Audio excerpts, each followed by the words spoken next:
because here's Jared Smith with a breakdown of the severe weather. Yeah. I'll start. I'll start for the coastal South Carolina. Yeah, there's a marginal risk of severe weather in tomorrow's outlook. This stretches from just barely off. It's mostly right along the coast. All depends on how far inland the warmer air. Again, we have a little bit of a wedge pattern, and you get a little bit of that warm advection in there, and you can get some spin ups ahead of the low, and you'll see some water spouts occasionally. We've been in a marginal risk a few times in Charleston through the last few storms, and widespread rainfall has put the kibosh on that. I expect that to happen again for much of South Carolina. Really, rainfall is the issue. We've had a lot of it. It's not had many places to go. We've had a case where graves were floating out of a cemetery in downtown Charleston. To get a general idea, and the last time we saw that was with, I want to say it was with Matthew. So we've had some pretty significant rainfall here, and that is by far the bigger concern. You could see 1 to 2, 3 inches in some spots. Was taking a look at the flash flood guidance earlier from the River Forecast Center, and 1 hour flash flood guidance is about 2 to 3 inches. And so, I wouldn't be shocked to see some additional travel disruptions tomorrow.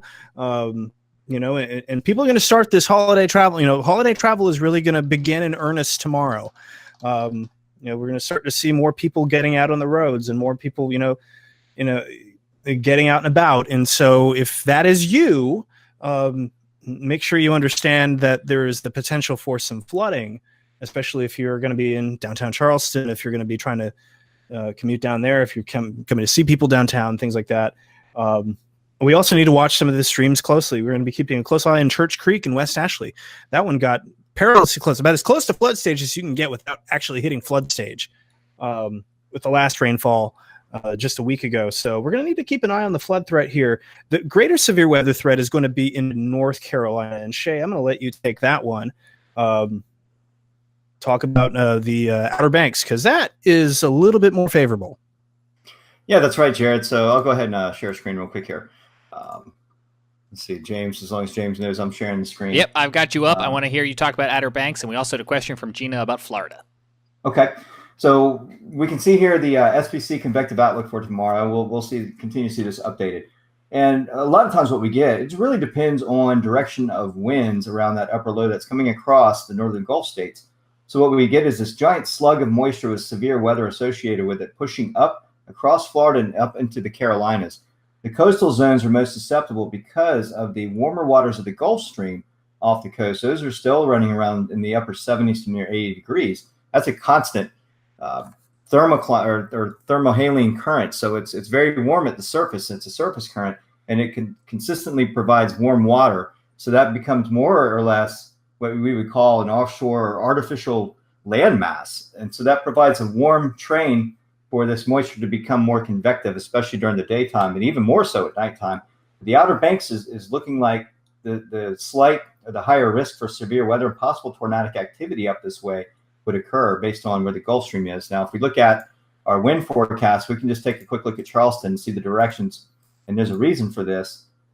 As we get into tomorrow, if we end up with more of a southerly wind, that wind becomes more off the ocean. So if you think about it geographically speaking, that wind direction coming right into the coast, the shelf waters are pretty cool right now. And so what that does, why we're not in that category, is because our sea surface temperatures are very cool along the shelf. So when you get surface winds pushing into land off the ocean, what that does is it gives cool air training into the updraft process of these thunderstorms that are coming, and it fizzles them out. So we end up with very few storms along the immediate coastline. A lot of them occur inland, further inland. But if you look out offshore and you see this Gulf Stream, as that convergence pushes this slug of moisture up towards the Outer Banks, see how close the Gulf Stream gets. And that surface air is actually a lot warmer as it makes its way up into this area. And you get a lot of vorticity, you get a lot of waterspout activity that occurs just off the coast of Cape Fear and runs right into the coastline, into like the Oak Island, St. James area, Southport, all the way up through Old Town. These places get hit by these waterspouts. They come on to land as tornadoes. And then we also get some of that activity up into the Outer Banks into Pimlico. Now, we do see some of the cooler waters here that will help stave off. But just the proximity of the Gulf Stream, I think, is one of the reasons why we see this slight or this elevated chance for severe weather and tornadic activity right up along this area. I think for us down here, where that south wind is moving right into the coast, away from the Gulf Stream along these cooler shelf waters, that's where we're going to see less of a chance. That's sort of my breakdown based on what their criteria is going on, and they're pretty well in tune with that.